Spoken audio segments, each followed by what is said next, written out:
آدم علیہ السلام کے بعد 1000 سال تک توحید پر قائم رہنے کے بعد ان لوگوں میں بت پرستی اس طرح شروع ہوئی کہ ان برے لوگوں میں بعض نیک لوگ بھی تھے۔ یہ برے لوگ ان نیک لوگوں سے بہت محبت کرتے تھے اور ان سے تقرب حاصل کرتے تھے، ان کی شان میں بہت مبالغہ کرتے تھے، جیسا کہ آج کل بعض لوگ علماء اور صالحین کی مدح سرائی میں زمین و آسمان کے قلابے ملاتے ہیں۔ یہی چیز بعد میں شرک کا ذریعہ بنی۔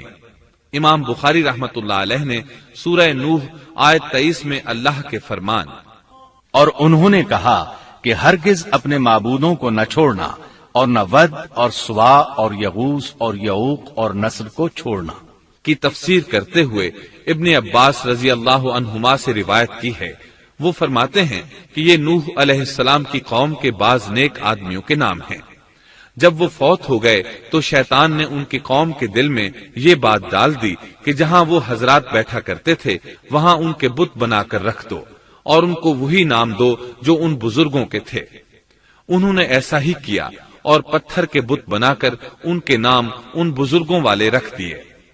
اس وقت تو بتوں کی پوجا نہ ہوئی، لیکن جب یہ لوگ فوت ہو گئے اور علم مٹ گیا تب ان کی پوجا ہونے لگی۔ ابن عباس رضی اللہ عنہما فرماتے ہیں نوح علیہ السلام کی قوم کے یہی بت بعد میں عرب میں پوجے گئے اور اللہ تعالی کے فرمان کا یہی مطلب ہے، یعنی ان نیک بزرگوں کے بت بنا لیے گئے اور آہستہ آہستہ ان کی پوجا شروع کر دی گئی اور سب لوگوں نے ایک اللہ کی عبادت سے انکار کر دیا۔ نوح علیہ السلام اکیلے اس دنیا میں موحد اور توحید پرست باقی رہ گئے۔ نوح علیہ السلام کا نسب کچھ یوں ہے: نوح بن لامک بن متو شلح بن ادریس۔ اس طرح ادریس علیہ السلام ان کے پردادا ہوئے۔ اس وقت لوگوں کی عمریں بہت طویل ہوتی تھیں، اس لیے ہم کہہ سکتے ہیں کہ ادریس علیہ السلام کئی 100 سال زندہ رہے اور نوح علیہ السلام 1000 سال سے بھی زیادہ عرصہ زندہ رہے۔ عمریں لمبی ہونے کی وجہ سے ادریس علیہ السلام اور نوح علیہ السلام کے درمیان کافی مدت بنتی ہے، اور اسی مدت کے دوران کفر و شرک نے زور پکڑا اور بتوں کی عبادت شروع ہو گئی۔ تب اللہ تعالیٰ نے نوح علیہ السلام کو زمین میں مبعوث فرمایا۔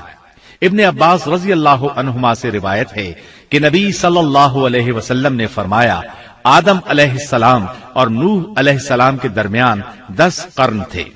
ایک قرن 100 سال کا ہوتا ہے۔ آدم علیہ السلام کے 1000 سال بعد تک لوگ توحید پر قائم رہے، پھر آہستہ آہستہ شیطان نے انہیں شرک کے راستے پر ڈال دیا، شرک عام ہو گیا، ایک اللہ کی عبادت بالکل ختم ہو کر رہ گئی۔ تب اللہ نے نوح علیہ السلام کو مبعوث فرمایا، انہوں نے اللہ کی طرف دعوت دی، انہوں نے بہت مشقت اٹھائی، جیسا کہ سورہ نوح میں اللہ فرماتے ہیں اللہ تعالیٰ بخشش اور رحم کرنے والے کے نام سے شروع کرتا ہوں۔ یقیناً ہم نے نوح کو ان کی قوم کی طرف بھیجا کہ اپنی قوم کو ڈراؤ اور خبردار کر دو اس سے پہلے کہ ان کے پاس دردناک عذاب آ جائے۔ نوح نے کہا اے میری قوم، میں تمہیں صاف صاف ڈرانے والا ہوں کہ تم اللہ کی عبادت کرو اور اس سے ڈرا کرو اور میرا کہنا مانو، تو وہ تمہارے گناہ بخش دے گا اور تمہیں ایک وقت مقررہ تک چھوڑ دے گا۔ یقیناً اللہ کا وعدہ جب آ جاتا ہے تو موقوف نہیں ہوتا، کاش تمہیں سمجھ ہوتی۔ نوح علیہ السلام تبلیغ کے سلسلے میں سخت محنت کرتے، دن رات لوگوں کے گھروں اور ان کے اجتماعات میں جا جا کر انہیں دعوت دیتے۔ آپ انہیں اعلانیہ اور پوشیدہ طور پر دعوت دیتے، یہاں تک کہ دعوت دیتے دیتے انہیں 950 سال گزر گئے، لیکن سوائے چند لوگوں کے کوئی ایمان نہ لایا۔ تب انہوں نے اللہ سے دعا کی اے میرے اللہ، میں نے اپنی قوم کو دن رات تیری طرف بلایا، لیکن میرے بلانے سے یہ اور زیادہ بھاگنے لگے۔ انہوں نے اپنے کانوں میں انگلیاں ٹھونس لیں، اپنے اوپر کپڑے اوڑھ لیے اور کہنے لگے ہم تیری شکل دیکھنا نہیں چاہتے۔ میرے اللہ، یہ لوگ تیری باتیں سننا پسند نہیں کرتے۔ میں نے پھر بھی ان سے کہا اپنے مالک سے بخشش طلب کرو، وہ بڑا بخشنے والا ہے۔ اس وقت نوح علیہ السلام کی قوم میں ایک بادشاہ تھا، وہ بہت مغرور تھا۔ وہ قوم سے کہنے لگا نوح کی باتوں پر کان نہ دھرنا اور نہ اس سے بحث کرنا، یہ جو کرتا ہے اسے کرنے دو، تم اپنے بتوں کی پوجا پر ڈٹے رہو۔ چنانچہ لوگوں نے نوح علیہ السلام کی باتوں کی طرف سے کان بند کر لیے۔ اپنے بادشاہ کی بات پر عمل کرنے لگے۔ تب نوح علیہ السلام نے اللہ سے فریاد کی، اے پروردگار، یہ میرا کہنا نہیں مانتے، ان لوگوں کی سنتے ہیں جن کی اولاد اور مال نے انہیں فائدہ تو نہ دیا، الٹا نقصان پہنچایا، اور انہوں نے میرے ساتھ بڑا داؤ کیا، یعنی دوسروں کو میرے درپے کر دیا، خود بھی مجھے ستانے میں کوئی کسر نہ چھوڑی، اور آپس میں ایک دوسرے سے کہنے لگے اپنے دیوتاؤں کو نہ چھوڑنا، نہ ود اور نہ سوا اور نہ یغوث اور نہ یعوق اور نہ نصر کو چھوڑنا۔ ان لوگوں نے بہت سے لوگوں کو گمراہ کر ڈالا، اور پروردگار تو ایسا کر کہ یہ ظالم اور زیادہ گمراہ ہو۔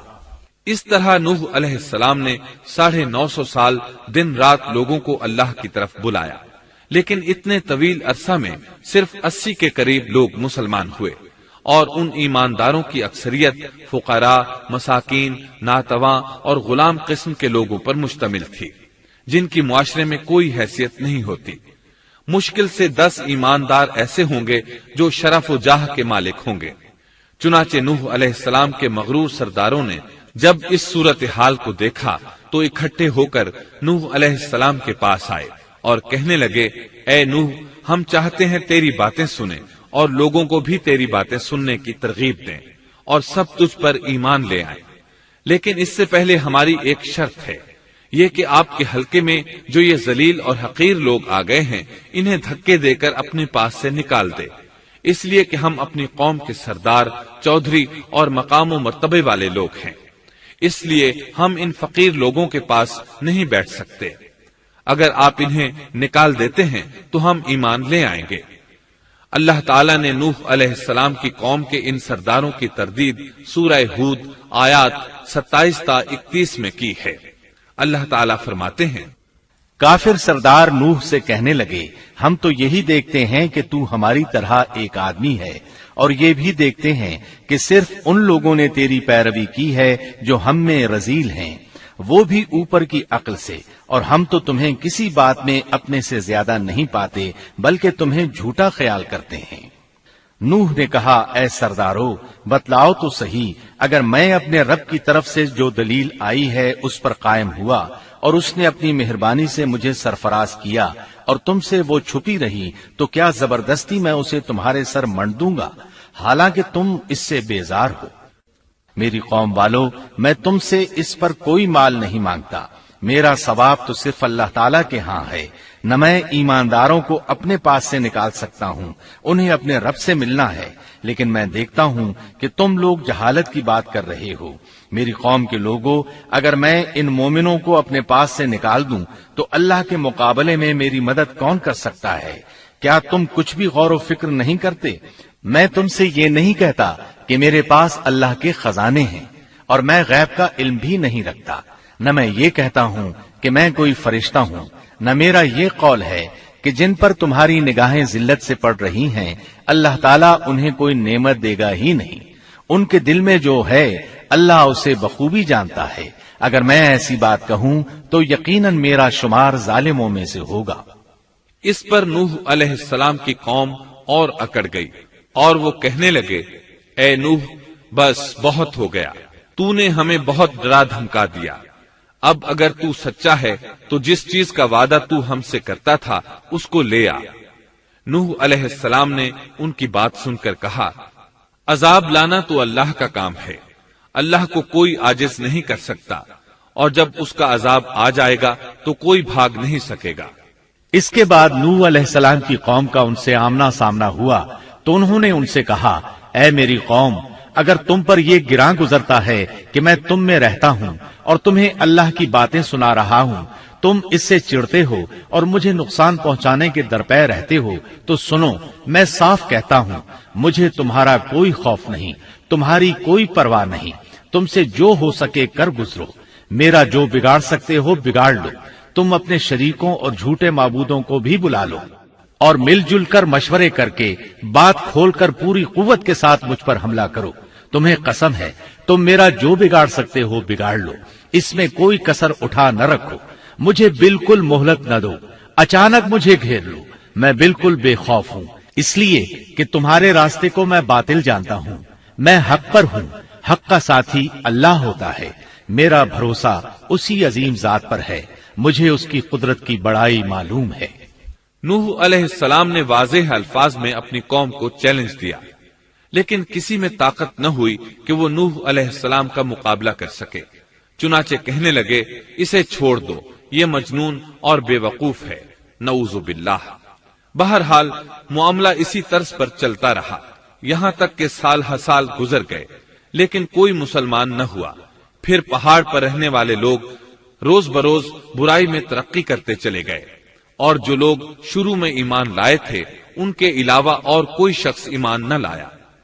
نوح علیہ السلام انہیں مسلسل دعوت دیتے رہے مگر بے اثر، یہاں تک کہ اللہ تعالیٰ نے نوح علیہ السلام کی طرف وحی کی کہ اب کوئی شخص ایمان نہیں لائے گا۔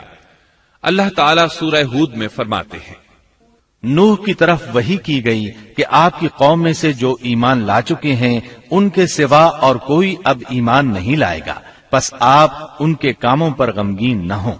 مطلب یہ تھا کہ آپ غم نہ کریں، اللہ کا حکم اب پورا ہونے والا ہے۔ غور فرمائیں، نوح علیہ السلام کے جذبے کو دیکھیے، مسلسل 950 سال تک دعوت دیتے رہے، لوگ انہیں جھٹلاتے رہے، لیکن پھر بھی ان سے نا امید نہ ہوئے۔ اب جب کہ اللہ کی طرف سے وحی آ گئی کہ ان میں سے اور کوئی ایمان نہیں لائے گا اور کسی میں طاقت نہیں کہ انہیں ہدایت عطا فرمائے، تو نوح علیہ السلام نا امید ہو گئے اور انہوں نے اپنی قوم پر بد دعا کی۔ اس کا ذکر اللہ تعالیٰ نے سورہ نوح آیات 26 تا 28 میں کیا ہے۔ نوح نے کہا، اے میرے پروردگار، تو روئے زمین پر کسی کافر کو رہنے سہنے والا نہ چھوڑ، اگر تو انہیں چھوڑے گا تو یہ یقیناً تیرے اور بندوں کو بھی گمراہ کر دیں گے، اور ان کے ہاں جو اولاد ہوگی وہ بھی بدکار ناشکرے ہوں گے۔ اے میرے پروردگار، تو مجھے اور میرے ماں باپ کو اور جو بھی ایماندار ہو کر میرے گھر آئے اور تمام مومن مردوں اور عورتوں کو بخش دے، اور کافروں کو سوائے ہلاکت کے اور کچھ نہ دے۔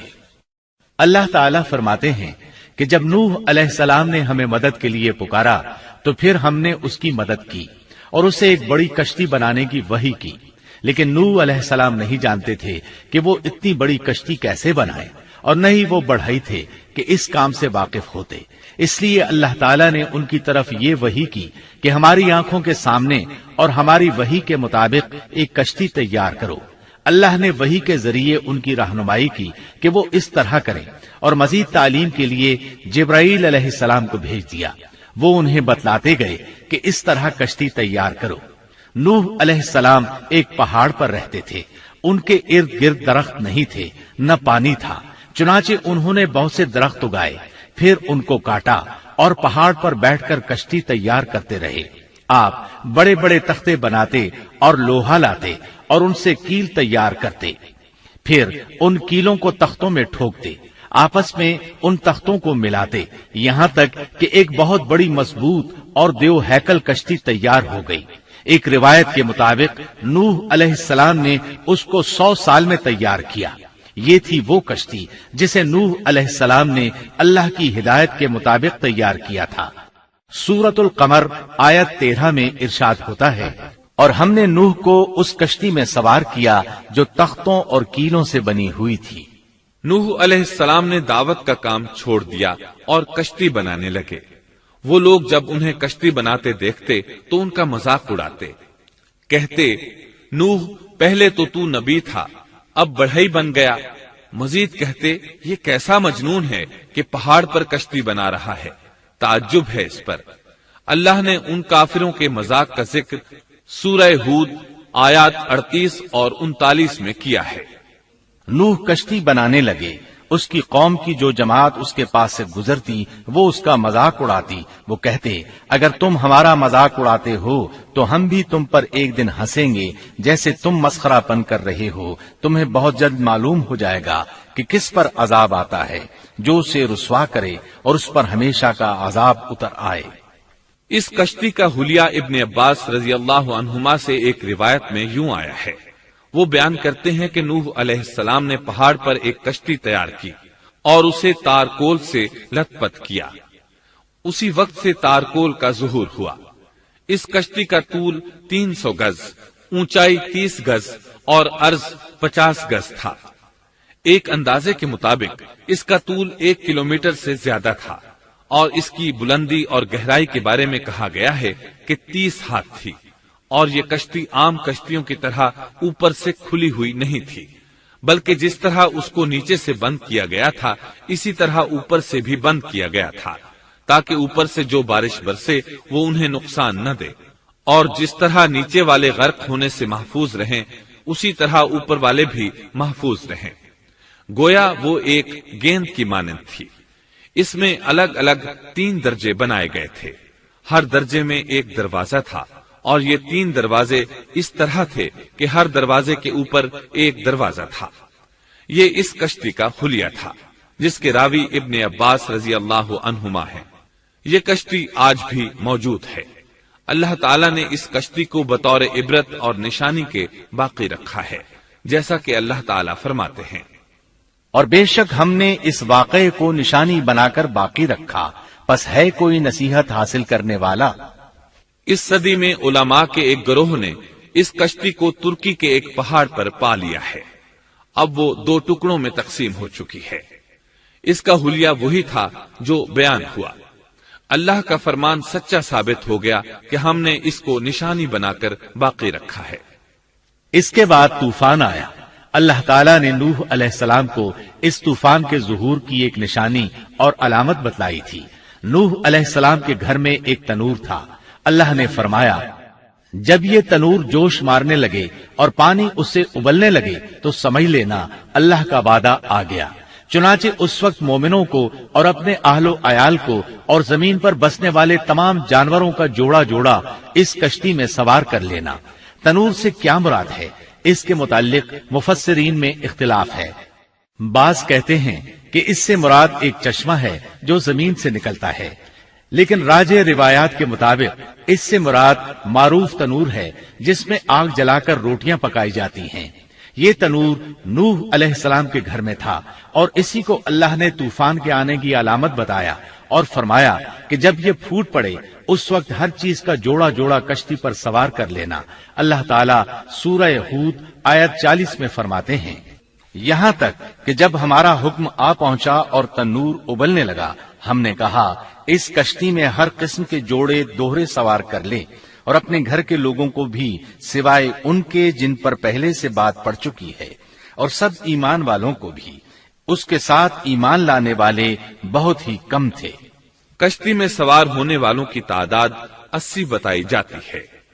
چنانچہ جب تنور جوش مارنے لگا تو نوح علیہ السلام کشتی میں سوار ہو گئے۔ کشتی ان کی بستی میں لوگوں سے دور پہاڑ پر تھی۔ اللہ کی قدرت کہ تمام قسم کے جانور بھی کشتی کے پاس آ گئے۔ نوح علیہ السلام نے انہیں بھی سوار کر لیا۔ اللہ تعالیٰ سورۃ القمر آیات 11 اور 12 میں فرماتے ہیں، پس ہم نے آسمان کے دروازوں کو زور کی بارش سے کھول دیا اور زمین کے چشموں کو جاری کر دیا، پس اس کام پر جو پانی مقرر کیا گیا تھا خوب جمع ہو گیا۔ آسمان سے نازل ہونے والا اور زمین سے نکلنے والا پانی کتنا تھا اس کا اندازہ اللہ ہی کو ہے۔ بہرحال اس پانی نے زمین پر رہنے والے انسان، چوپائے، حیوانات، غرض ہر چیز کو غرق کر دیا۔ اس بارے میں اللہ فرماتے ہیں، نوح نے اپنی قوم سے تنگ آ کر ہمارے حضور دعا کی، ہم تو ہیں ہی بہترین طور پر دعاؤں کے قبول کرنے والے۔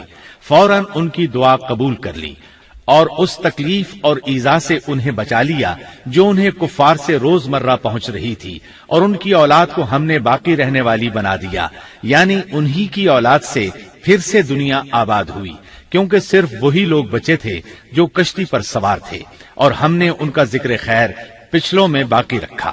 نوح علیہ السلام پر تمام جہانوں میں سلام ہو۔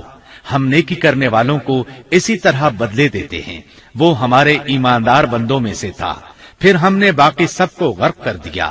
اللہ مزید فرماتے ہیں، جب پانی میں طغیانی آ گئی تو اس وقت ہم نے تمہیں کشتی میں چڑھا لیا تاکہ اس کو تمہارے لیے نصیحت اور یادگار بنا دیں، تاکہ یاد رکھنے والے کان اس کو یاد رکھیں۔ یعنی پانی اتنا زیادہ ہو گیا کہ اس سے تمام شہر، بستیاں، انسان اور جانور غرق ہو گئے، یہاں تک کہ پانی بلند پہاڑوں سے بھی اونچا ہو گیا اور اتنے بلند پانی پر یہ کشتی نوح علیہ السلام اور ان کے ساتھیوں کو اپنے دامن میں سمیٹے اللہ کے حکم سے اور اس کی حفاظت میں پہاڑ کی طرح رواں دواں تھی، ورنہ اتنے طوفانی پانی میں کشتی کی حیثیت ہی کیا ہوتی ہے۔ نوح علیہ السلام کشتی میں سوار ہوئے اور انہوں نے اپنے ساتھیوں کو حکم دیا کہ وہ یہ دعا پڑھیں، اللہ ہی کے نام سے اس کشتی کا چلنا اور ٹھہرنا ہے، یقیناً میرا پالنے والا بڑی بخشش اور رحم والا ہے۔ یہی اللہ کا حکم آپ کو تھا کہ جب تم اور تمہارے ساتھی ٹھیک طرح بیٹھ جاؤ تو کہنا، سب تعریف اللہ ہی کے لیے ہے جس نے ہمیں ظالم لوگوں سے نجات عطا فرمائی، اور کہنا کہ اے میرے رب مجھے بابرکت اتارنا اور تو ہی بہتر اتارنے والا ہے۔ اللہ تعالیٰ نوح علیہ السلام کو نصیحت کر رہے ہیں کہ اللہ آپ کو اور آپ کے اہل کو نجات عطا فرمائیں گے۔ کشتی میں نوح علیہ السلام کے کافر بیٹے کے علاوہ تمام گھر والے سوار تھے۔ آپ کے کافر بیٹے کا نام کنعان تھا، وہ ایک طرف کھڑا تھا۔ نوح علیہ السلام نے اسے پکارا، میرے بیٹے اس کشتی میں آ جا اور کافروں کا ساتھی نہ بن، لیکن اس بدبخت نے کہا، میں ابھی کسی پہاڑ کی چوٹی پر پناہ لے لوں گا جو مجھے اس پانی سے بچائے گی۔ نوح علیہ السلام نے کہا، آج اللہ کے حکم سے کوئی بچانے والا نہیں مگر وہی جس پر اللہ رحم کرے۔ باپ اور بیٹے کے درمیان یہ گفتگو جاری تھی کہ ایک طوفانی موج نے اسے اپنی زد میں لے لیا اور اسے غرق کر دیا۔ نوح علیہ السلام سے اللہ نے وعدہ کر رکھا تھا کہ اللہ تعالیٰ اس کے اہل کو نجات عطا فرمائے گا۔ چنانچہ جب آپ کی آنکھوں کے سامنے آپ کا بیٹا غرق ہو گیا تو وہ پکار اٹھے، اے اللہ، میرا بیٹا میرے گھر والوں میں سے تھا اور تو نے مجھ سے وعدہ کیا تھا کہ میرے گھر والوں کو نجات عطا فرمائے گا، اور تو تمام حاکموں سے بہتر حاکم ہے، لہذا ناممکن ہے کہ تیرا وعدہ پورا نہ ہو۔ واضح ہو کہ نوح علیہ السلام کا اپنے بیٹے کے بارے میں بات کرنا بطور استفسار تھا، بطور بحث نہیں تھا۔ آپ وضاحت چاہتے تھے۔ اللہ تعالیٰ نے فرمایا، اے نوح، وہ تیرے اہل سے نہیں تھا کیونکہ وہ کافر تھا۔ کفر نسب کو ختم کر دیتا ہے۔ ایک مومن کا دوسرے مومن سے تعلق ایک مسلمان بھائی کے کافر بھائی سے تعلق سے زیادہ بڑا ہے، اور حقیقی اخوت وہ ہے جس کی بنیاد ایمان پر ہو۔ کفر تو نسبی تعلق کو کاٹ دیتا ہے، اس لیے اللہ نے یہ نہیں فرمایا کہ وہ کافر ہے، بلکہ یہ فرمایا کہ وہ تیرے اہل سے نہیں ہے۔ ہمارے لیے بھی یہی حکم ہے، کسی مومن کا کافر کے ساتھ رشتہ نہیں ہو سکتا۔ اس کے ساتھ اللہ نے نوح علیہ السلام کو نصیحت فرمائی کہ آپ ہرگز وہ چیز نہ مانگیں جس کا آپ کو مطلقاً علم ہی نہ ہو، اور ہم آپ کو نصیحت کرتے ہیں کہ جاہلوں میں اپنا شمار کرانے سے باز رہیں۔ جب نوح علیہ السلام یہ بات جان گئے کہ ان کا سوال واقعے کے مطابق نہیں تھا تو فوراً اس سے رجوع کر لیا اور اللہ تعالیٰ سے اس کی رحمت اور مغفرت کے طالب ہوئے۔ اس موقع پر انہوں نے دعا کی۔ نوح علیہ السلام نے کہا، اے میرے پروردگار، میں تیری ہی پناہ چاہتا ہوں اس بات سے کہ تجھ سے وہ مانگوں جس کا مجھے علم ہی نہ ہو۔ اگر تو مجھے نہ بخشے گا اور تو مجھ پر رحم نہیں کرے گا تو میں خرابی والوں میں ہو جاؤں گا۔ یہ دعا انہوں نے مانگی۔ اپنے بیٹے کے متعلق سوال کے علاوہ نوح علیہ السلام نے اللہ تعالیٰ کی کوئی نافرمانی نہیں کی اور نہ اپنے نفس پر کسی نافرمانی کو شمار کیا۔ کشتی نوح علیہ السلام اور ان کے ساتھیوں کو لیے پانی کی موجوں پر بلند ہو رہی تھی، اور زمین پر موجود ہر چیز، انسان، حیوانات، چوپائے، پرندے غرق ہو چکے تھے۔ ان میں کوئی بھی باقی نہیں بچا تھا۔ اگر کوئی زندہ بچا تھا تو کشتی والے۔ ابن عباس رضی اللہ عنہما سے روایت ہے کہ نوح علیہ السلام اور ان کے ساتھی 6 ماہ کشتی میں رہے، اور بعض روایات میں یہ بھی ہے کہ وہ محرم کی 10 تاریخ کو کشتی سے نیچے اترے۔ آخر اللہ کے حکم سے طوفان رک گیا۔ اللہ نے زمین کو حکم دیا کہ وہ تمام پانی کو نگل جائے۔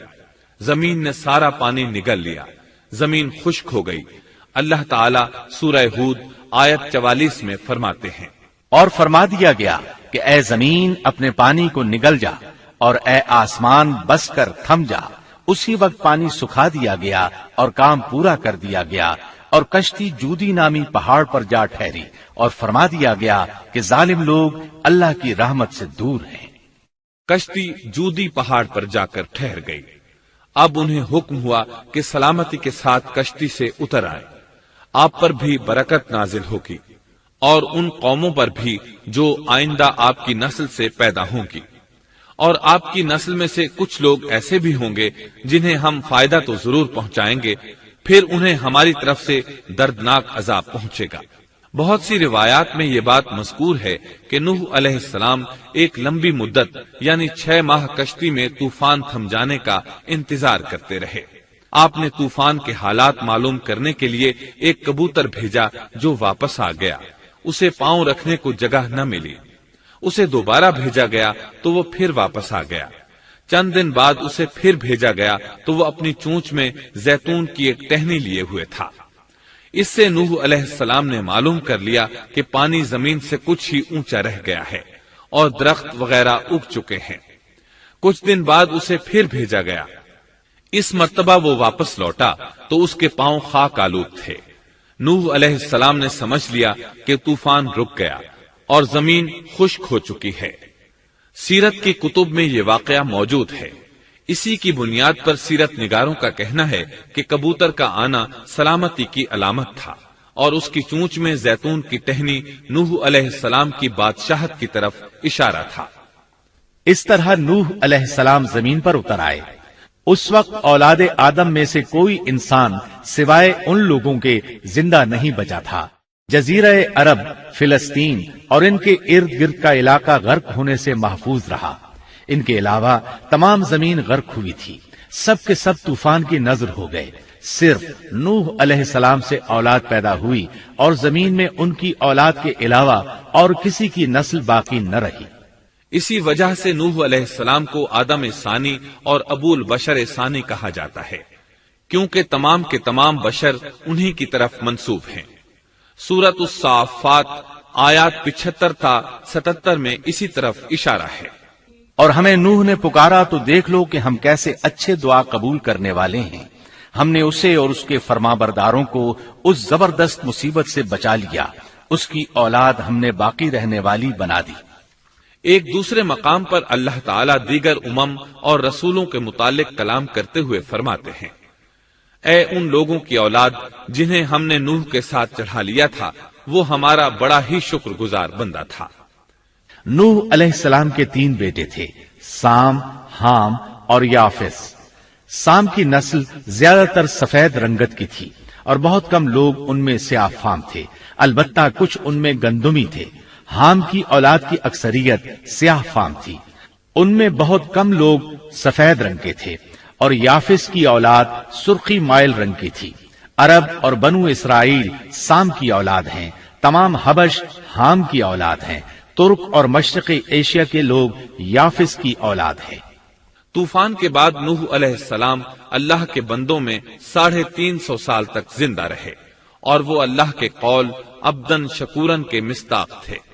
پھر نوح علیہ السلام فوت ہو گئے۔ راجح ترین روایات کے مطابق آپ مکہ میں دفن ہوئے۔ ایک دوسری روایت کے مطابق آپ لبنان میں دفن ہوئے۔